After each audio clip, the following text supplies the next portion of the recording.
कर्मों में हम आगे बढ़ने लगते हैं, हम उसमें लीन होने लगते हैं।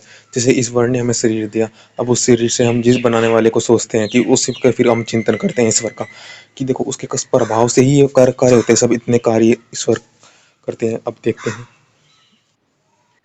प्रभाव होता है यथार्थ, अर्थात जैसा मैं हूँ ऐसा ईश्वर है। ईश्वर के कारण ही शांति है, शांति ईश्वर देते हैं, मैं शांत रह पाता हूँ, क्योंकि हमको जो प्राप्त करना है वैसे ही अनुरूप हम हैं, तो उस स्वरूप के को ही यथार्थ पे हमारा हमारा प्रभाव है। अगर हम वास्तविक अपने प्रभाव को जाने, तो हम वही चाहेंगे, श्रेष्ठता की ओर ही। हम ईश्वर से प्रभावित होते हैं तो हम ईश्वर को ही चाहेंगे, उसके आश्रय रहना चाहेंगे। और जब तक प्रभाव नहीं व्यक्ति जानता, तब तक वह कुछ नहीं जानता। कि देखो मैंने ईश्वर के रहने से मैंने कैसे इस अपने इंद्रिय को बनाया है, गर्भ में स्थापित रजवी बने हैं, कैसा मेरा शरीर बना है, कैसे शरीर, तो प्रभाव को जाना है ना जो। और भी ईश्वर के अन्य अनेक प्रभाव हैं। यह भी है कि सुसुप्ति में व्यक्ति आनंदित रहता है, जैसे कि स्वप्न अवस्था होती है, एक तो जागृत अवस्था होती है, एक होती है गाढ़ निद्रा, सुसुप्ति अवस्था। उसमें व्यक्ति आनंदित रहता है। आनंदित इसलिए रहता है क्योंकि उसमें हमारा भाव एक सा ही विद्यमान रहता है, अर्थात बाहरी का इंद्रियों के कार्य तो बंद हो गए, आंतरिक आत्मा का ज्ञान रहता है, अर्थात आत्मा एक ही चेतना को सोचता रहता है, उसमें जैसे ईश्वर के विषय में, जैसे कि तो उसी को साक्षात्कार करता है वह।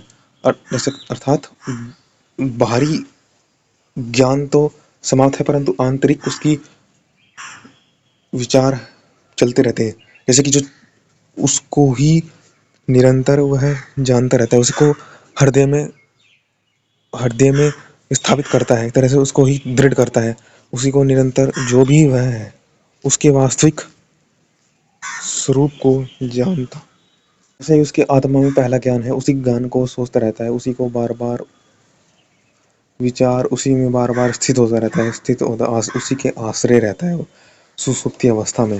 तो जैसा उस पर पहले जो संस्कार है, उसकी जो पहले उसने ज्ञान अर्जित किया, उसी को उसी में निरंतर चलता रहता है और उसी को दृढ़ करता रहता है। जैसे कि किसी के गुण है, जैसे कि ईश्वर का गुण, तो वो उसको वैसा ही देख देख कर आनंदित होता रहता है।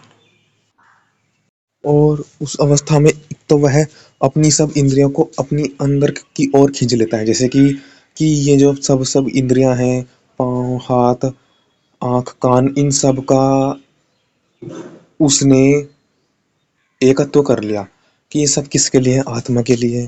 अर्थात आत्मा क्या है, एक चेतना रूप है, तो उस चेतना के प्रभाव से ही वह उस अपने जो चिंतन को, चेतना को ही, वो उस चेतना में ही रहता है, जिस चेतना में वो आनंदित रहता है, उसी से ही, अर्थात अपने स्वरूप के अनुरूप ही वह चिंतन करता रहता है। जैसे कि इसमें कह रखा है, आंतरिक ज्ञान तो उसको ही रहता है, होता ही है, उसको आंतरिक स्वरूप के अनुसार ही होता है। तो देखते हैं, ओम नाड़ियाँ होती है, आप पढ़ सकते हैं बृहदारण्यक उपनिषद